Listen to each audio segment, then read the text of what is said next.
Welcome everyone to the New South Comedy Festival's 7th annual digital edition. We're doing it online this year thanks to COVID. We've got a special stand-up comedy student showcase for you tonight. Please help me welcome your host to the stage, Mr. Jason Farr. Yeah. Hello, it's so great to see you. Okay, I can't really see you, but I just want to make this feel like a real show in a club. How are you? Welcome to the 503 showcase. I had the pleasure. Yep. Yes, the woos. Thank you. Thank you. Hot crowd. This is a club. Well, I had the pleasure of teaching these wonderful people. And now I get to host these wonderful people in this stand-up show. Just to make it feel a little bit more like a real show, I'll just go ahead and say, don't heckle the comics. You know, if they ask a question, it's rhetorical. And please keep the table chatter to a minimum. Let's kick this thing off with this fantastic set from our good friend, Darren Hudak. Give it up for him. Darren! Hey, so I just feel it. Okay, so I'm gonna go well from here, guys. I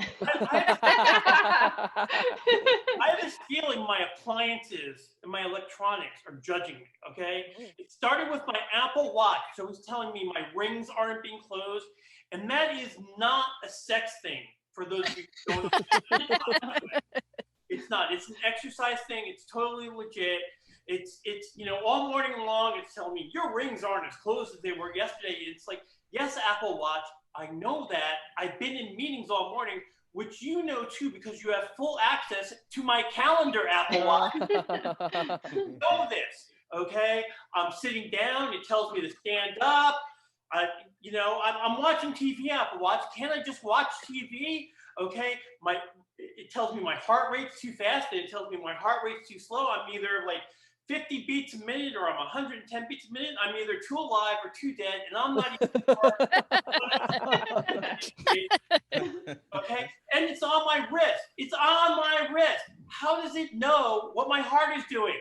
How does it know that I'm breathing? It tells me to breathe. I'm breathing, right? How does it know that I'm breathing? And if it knows that, how come when you go in for a medical procedure, they have to put those little sticky things on you that hurt like hell when they take them off and they pull out like a whole bunch of hair? So it's like you're getting a free waxing with your colonoscopy. All they have to do is look at your Apple Watch, because apparently your Apple Watch knows that. Then it tells you to go to bed. It tells me it's time to go to bed. I'm an adult Apple Watch. It's Friday night. I don't want to watch Netflix. Okay? I'm just getting caught up in this whole Tiger King thing. You know, that third episode, my heart beat 140. It's okay, Apple Watch. I'm okay. I was just really into it. And it's not just the watch. I go into the bathroom. I step on the scale. That thing's really judging me. And you know it's Bluetooth now. You know it's talking to the watch. And you know, like, look at that ring yesterday. He would have been 2 pounds lighter when he stepped on my ass this morning. You go into the kitchen. I'm cooking a steak. The fire alarm goes off. The fire alarm's judging me. Oh, he's cooking the steak too high. I like it well done, Apple Watch. I like it well done, fire alarm. Probably judges me because I use ketchup too. It's good enough for the president or the almost former president, whichever conspiracy theory you believe to. I only use Heinz because I'm not a barbarian. Get class. I get in the car. The thing's pinging at me. I'm going too fast. Apparently speed limits. Then it tells me brake. Like I can't see the truck in front of me. It tells me I have to steer. That steering is required. It's a straight road. If I steered, I'd be in the ditch on the side of the road, Honda. I literally, there's no place to steer to. It's going straight. It's straight, Honda. Can't take it anymore. So I've decided this is what I'm going to do. I'm going to go to a place where electronics can't judge me anymore, and I can only be judged by other human beings as the good Lord intended. So starting tomorrow, 6 a.m., I decided I'd become Amish. So, I have I hope to see you all at the barn raising in the morning. It's going to be a great experience. I'll see you there, Brother Jacob.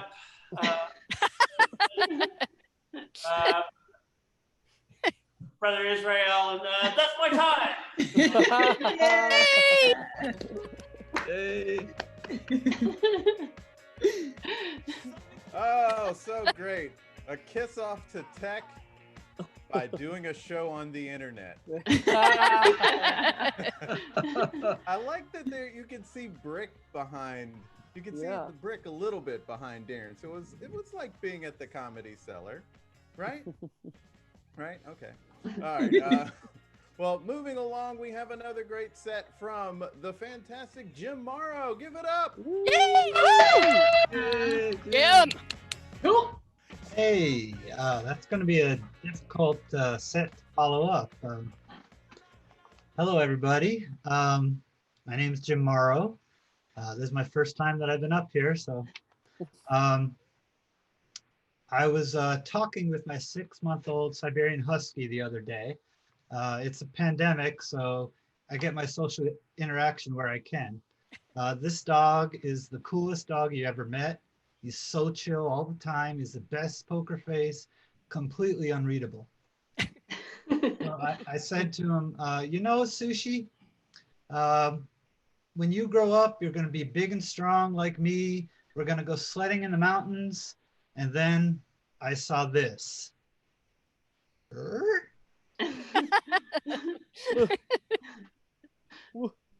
We're talking here.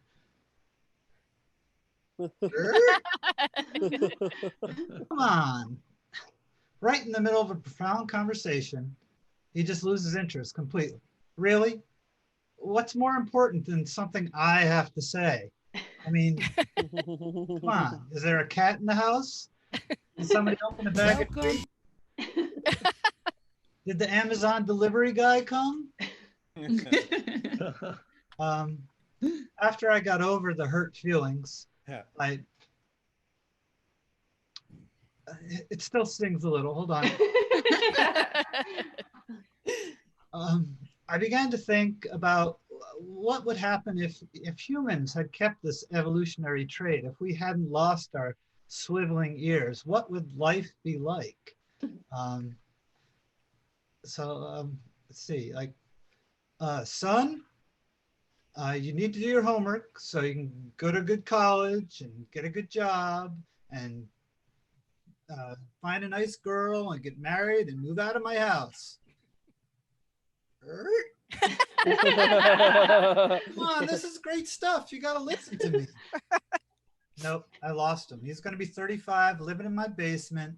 I'm going to be picking up laundry and Gatorade bottles for the rest of my life. I'd get in so much trouble at work. Jim, we're going to need you to come in this weekend and update those spreadsheets.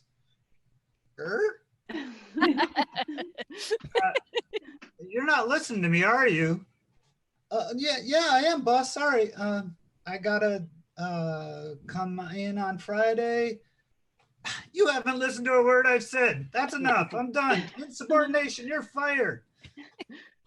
It'd be tough. Imagine you're out at a club overhearing some juicy conversation.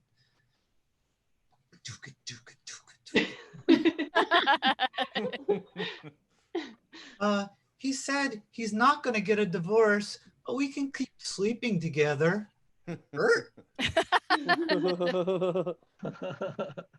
Hey, is that guy listening to us? Hey, are you listening to a private conversation? No, I'm listening to the music. Creep, splash. Being a spy would be even more dangerous.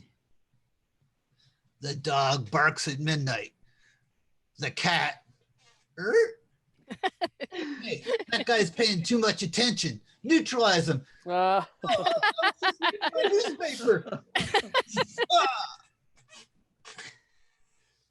Honestly, I think I might have kept some of this trait. I mean, look at these years. Neanderthal. My wife always seems to know when I've stopped listening.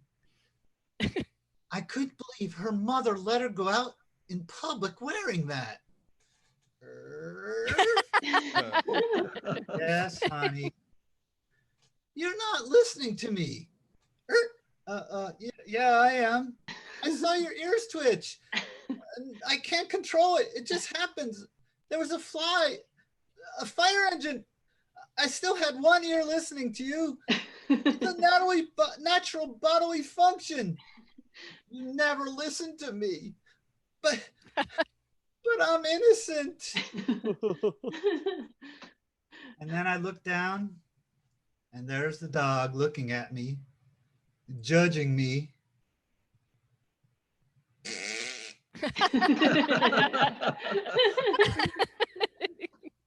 Guilty. Thank you. That's my time. Hey. Oh yeah, keep it going for Jim. Oh, excellent set. Yeah, my girlfriend actually does that ear thing. I'm talking to her, only she does it with her whole body.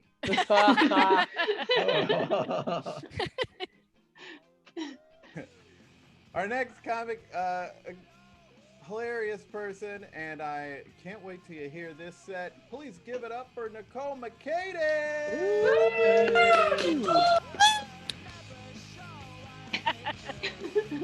Woo! All right. Life is stressful, people. And they say that you got to find like pleasures in the little things when life gets tough. And so for me, it's junk mail. And I'm going to tell you why, right? In our house, we call junk mail special offers. Because that's what they do. They make you feel special. It's like a love letter in the mail. Or it's like coming in, to your third grade class after recess, and it's February 14th, and all you want is for your brown paper lunch bag to have a Valentine. And it doesn't matter that all of the kids in your class have like the exact same ones, because there's only 24 in a box and there's only 6 designs in the box. So the perforated tears means that the other kids like right in your row all got the same one, but that's not the point. The point is that someone thought of you, right? And that's what junk mail is, people. It's AT&T pre-approving me for a limited time deal. It's Harris Teeter recognizing that I am a very important customer. And it's the Burger King spending his money to specifically send a mailer to me. I am his burger princess. But I do wonder where that line is drawn between like secret admirer and stalker. I am keeping my eye on Lindsey Graham. But Valentine's Day, though, that's like one of those points in every kid's life where like all they need is to be seen and feel like everyone else, right? And we've all had these times growing up. It's like a super important developmental crux in our childhood. Like, when is it that we realized we just need to be like all of our friends? And for me, this was in middle school. And it was specifically when I decided I wanted to audition for our middle school's dance team. And the dance team, it didn't take a lot of skill. We only performed in the Christmas parade. So it was one of those like marching routines, right? You have pom-poms and you don't have to have a ton of coordination. You just need to be able to walk and move your arms at the same time. Right. And on the sparklers, like the reason I needed this, I was like at that age where I needed boys to start recognizing me. And the boys recognized the sparklers because of the outfits that they wore, right? And I was like, oh man, I need to wear this because I need to be seen. And one of our dance routines was to Mariah Carey's All I Want for Christmas Is You. But all I'm thinking the whole time is like, all I want for Christmas is for you to see me. So I'm in 8th grade and I'm finally going to get this to happen. I've joined the dance team. We're getting ready.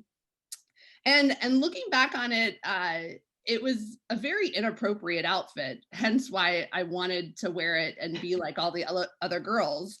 And the administration realized it was also inappropriate the year I joined the dance team. And so we went from these very short, very low cut Santa dresses to turtlenecks, suspenders, and pants. Oh. I literally went from envisioning myself singing Brandy and Monica, That Boy Is Mine, to instead singing Alanis Morissette, Isn't It Ironic?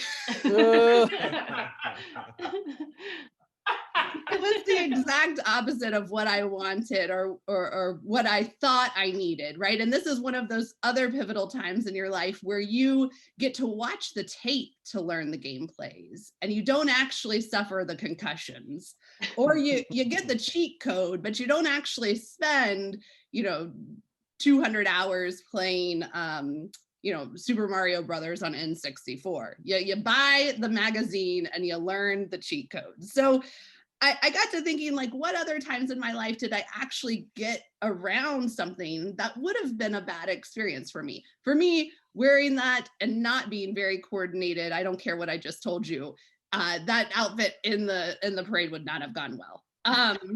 It would have totally been Janet Jackson, wardrobe malfunction, but like on a certain So I started thinking about it, and I really owe a big thanks to my parents, because my parents were big cigarette smokers growing up. And when we were growing up, we had to cut out all of the Marlboro UPC codes off of cigarette packets because Marlboro gave prizes away. And so it was my job as a child to cut these cigarette packets up to save the points, because we were gonna cash them in for these like very manly country western like and camping themed prizes.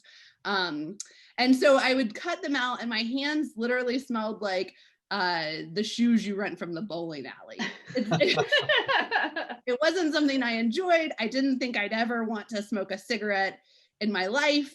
I resented having to cut these packets open for like hours on end for some shitty compass that none of us knew how to use in the first place.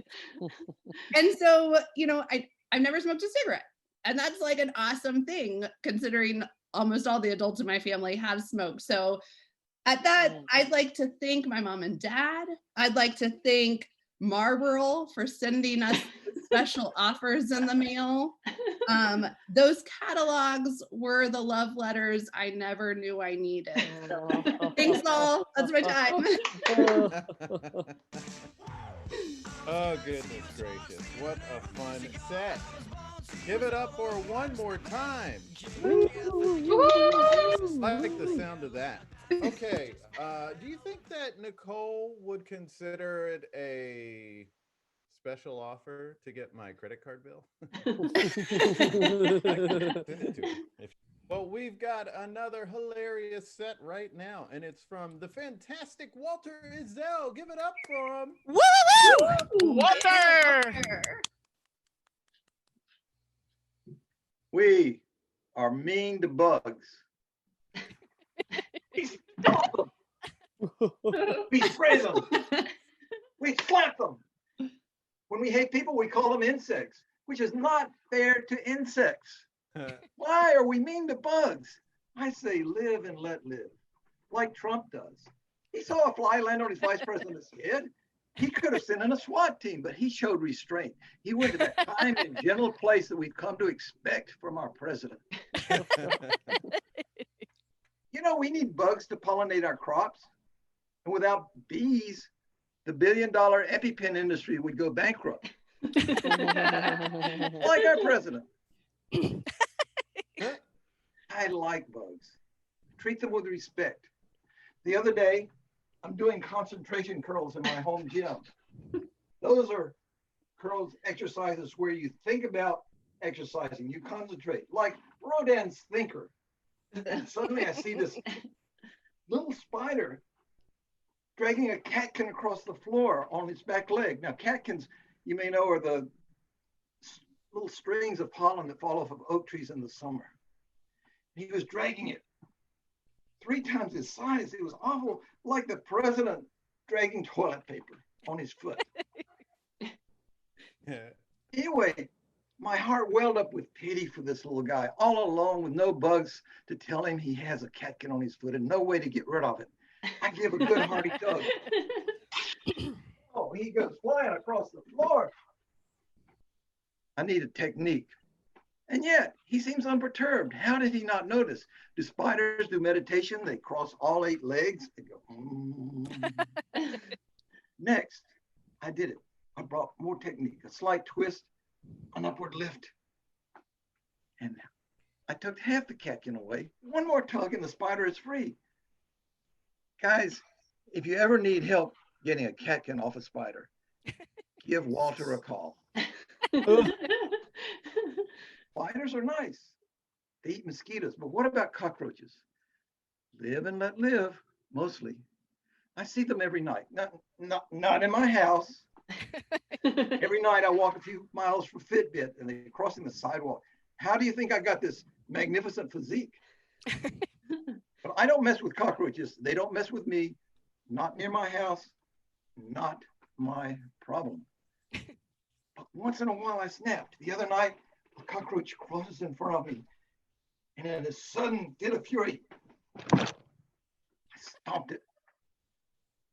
And immediately regretted it. It felt like I half missed. Like I'd crushed his little ass, but his head was still moving. But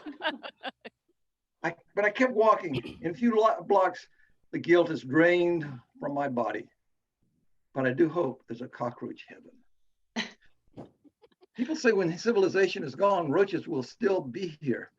But it's not my problem. If I stomp on my neighbor's cockroach, I'm not going to save human civilization. Live and let live. But in my house, it's a different story. 0 tolerance. Roaches are fast. They're evasive, but sometimes they get lucky. One time, I closed the door on a cockroach. How do I know? Because there's this totally flat silhouette of a cockroach on the door frame. It looks like a perfect painting of a cockroach. And not one of those 3-dimensional Renaissance paintings either, like a flat cockroach painting on an Egyptian tomb, a roach mummy. And I'm leaving it there. King Tut had his golden bowl. I have a scarab. When I die, I think I'll have this roach with me in the next life. But moths, no mercy. You chew on my wool sweater, you are toast. Sometimes I'll see a moth, clap my hands, the moth disappears. No moth cadaver on the floor, no squished moth on my palm, it's just gone. Maybe that's my superpower. Maybe I'm a wizard.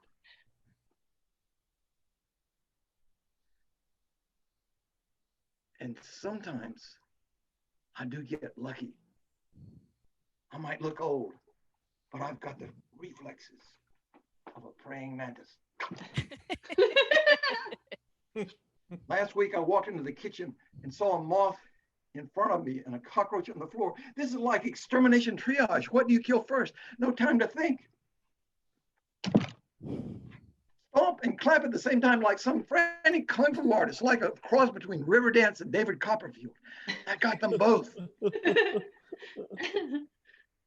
Here's the pitch. It's a line-out double play. Catches the fly. Not that kind of fly. Tags the runner in one amazing move. You know it, Chuck. That's what makes Walter Ezell the MVP for the Wizards for the 4th year in a row. Live and let live is my motto. Sometimes. Watch out. Sometimes I'll snap. If I saw a fly on the vice president's head, he might disappear. Not the fly, the vice president. Because I'm a wizard. That's my time. Yay! I remember when I lost my mind. There was something so pleasant about that place. Even your emotions have an echo in so much space. You learn something every day, and today you learned what a cat can. We have a couple more comics, but coming up next to the virtual stage, I can't wait to hear this story. It's a very funny story. Please give it up for Teddy Fish. Hello, I'm Teddy. Oh man, this quarantine, it is just wrecking all of my understanding of how things work in the world. Even for this Zoom show, I mean, they invite you to do a Zoom show and all of a sudden they at the last minute say that they expect you to have pants on. And I feel like in 2020, somebody should have said that, because that's not how we've been doing things around here.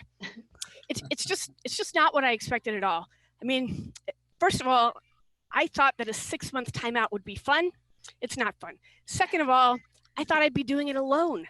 I had just come out of a 20-year starter marriage, and I thought, okay, it's going to be me in the house. It's going to be fine. But I didn't know that I was sharing the house with somebody that I'd barely met. And that person is a person who comes out late at night when I'm on Amazon, and maybe I've had a little bit too much Pinot Grigio, and that person is Wine Teddy. Unlike me, Wine Teddy knows that I need a lot of things that I don't think that I need. Wine Teddy apparently thinks I need a set of Legos. That's cool. Wine Teddy thought that I needed motion-activated LED toilet lights. Not cool at all. Wine Teddy thought I needed a Backstreet Boys hoverboard. Absolutely not cool. Absolutely not cool. Wine Teddy, she apparently has a lot more disposable income than I have. She has a good sense of humor. I keep trying to change my password, and then she can still remember it. I can't remember it. I don't know where she gets the money for these purchases. I think Wine Teddy has a side hustle that I don't know about. And I was kind of mad about Wine Teddy at first. And then as quarantine went on and there were very few reasons to celebrate and not much was happening, I was like, okay, Wine Teddy, let's see what you got. So a few weeks ago, I get that message on my phone that says I have a package from Amazon, and I know I didn't order anything, so it had to be Wine Teddy, right? I'm fast walking it out to the mailbox. Kind of a long driveway. Turns out you're also supposed to wear pants when you go get the mail. Didn't do that either. And I'm wondering, what did Wine Teddy get me this time? So I'm tearing open the outer wrapper, and that's another issue with Wine Teddy is Wine Teddy is surprisingly frugal. She'll buy the Backstreet Boys hoverboard, but she doesn't want to pay for discreet packaging, so sometimes it's worse. But this time there's an outer wrapper, and I'm tearing open the outer wrapper, but I'm leaving it inside, and it turns out, have you seen those videos of flash mobs where a bunch of T-Rexes get together, like T-Rexes in inflatable costumes, and they dance and they have their little arms? Well, what Wine Teddy ordered this time was just like that, except it was a penis. 6 foot tall, inflatable penis costume. And like, I'm there for it. I'm like, okay, this is something I could probably wear at protests, at demonstrations. I'm looking at the packaging. I'm not taking it all the way out because my neighbors are kind of judgy about stuff like that. I'm not taking it all the way out, but I can see on the package that there are variations of the inflatable penis. The first one is like, I don't know, vaguely Caucasian. The second one is like bright white with a neon pink head, which is a variation that I have never seen in the wild. The third one is wearing a condom. Oddly enough, it's the only one that doesn't have testicles attached at the bottom. It has a name. Its name is Mr. Safety. And then the last one is a beautiful chocolate brown penis, and it's the only one posing, and it's like this. Right? And so I'm walking up to the house. I'm very excited. I'm thinking about which one it is, and I'm hoping that Wine Teddy went for Mr. Safety, because that is a good message. Even in quarantine times, we have to be responsible. But let's face it, Mr. Safety is not Wine Teddy's style at all. Of course, as soon as I get inside, it is the muscular chocolate penis. Thank you, Wine Teddy. So many thoughts are going through my head. I'm like, oh, okay, so now I'm finally going to go to a protest and get Lindsey Graham's attention. First thought. Second thought, can I spruce it up a little bit? Maybe I could add a little pubic hair around the bottom, maybe pubic hair slippers that peek out under the testicles. And then I remember, nope, it's 2020. Nobody has pubic hair anymore. But then I think if I did add pubic hair to my muscular chocolate penis, could I tell white people that they couldn't touch it? Because that would be awesome. But then I remember, oh shit, white people. It hit me that in this particular moment where politicians are finally starting to realize that it's not okay to wear blackface, it's also probably not okay for white women to wear black penis. And I don't know what I'm going to do about that, because it's definitely not okay. Like, I can't call Amazon and say, I have to return this penis. And they say, why? And I say, well, because it's too dark. I need a lighter one. No, that is definitely racist. And I do not want to be racist. So I think about what I can do. I'm not ready to give up on the protests. I decide I'm going to paint it. That's it. I'm going to paint it. I'm going to paint it some vague, nondescript kind of, I don't know, generic penis color, whatever that is. So now I have a logistical problem, because the way that those costumes work is they have to be inflated like around your arms, around your legs, around your face. You have to have some way of keeping them airtight while you inflate them. And so I'm in my backyard trying to inflate this penis so I can paint it correctly so that I will be politically correct at the next protest that I go to. And it's difficult. And I've got like an arm stuck over here, closing this opening, and I've got my other arm over here, and I'm trying to grab the spray can, and over the back fence, my neighbor, he looks over and he's like, Teddy, what are you doing? And he can see that I am wrestling in my backyard with a chocolate brown muscular black penis. And all I can think to tell him is, I'm just trying not to be racist. I'm Teddy, and that's my time. Thank you.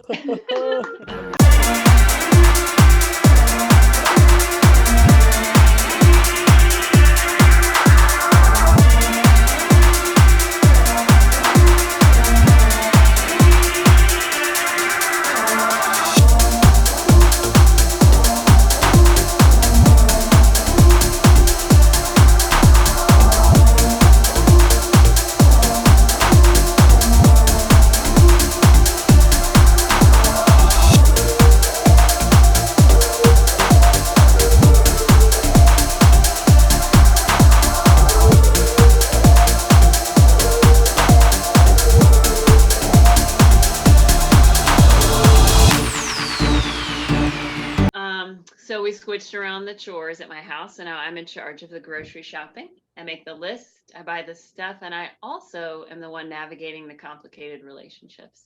I started off going to the Bilo near my house. It was the regular old, did you find everything that you needed? Yes, I did. Thanks a lot. And I was pretty satisfied with that initially. I didn't think I needed anything else. I didn't want to look around. But then one of my friends introduced me to Trader Joe's. And I didn't know it could be so good. I pulled up, just brought my card up to the cashier, and he goes, oh my God, you got the pumpkin JoJo's. Those are like my favorite. Hey, what are you up to today? What am I up to? Oh, I dropped the kids off at Kung Fu, just getting some nothing for asking. And he's reaching out to make a genuine connection with me. And it wasn't just him, because the next time I go back, the cashier told me about how she grew up, working in a frame shop with her parents. And the next guy told me about how he and his fiance put an offer in on a house, fingers crossed for good stuff. Every time I go, these people are reaching out and looking for, dare I say, a real intimacy between themselves and the shopper. So I've been seeing Trader Joe's pretty much exclusively for a month. But we ran out of dental floss, and Trader Joe's doesn't have stuff that's not cool. So I went back to the Bilo, and I was not out to hurt anybody.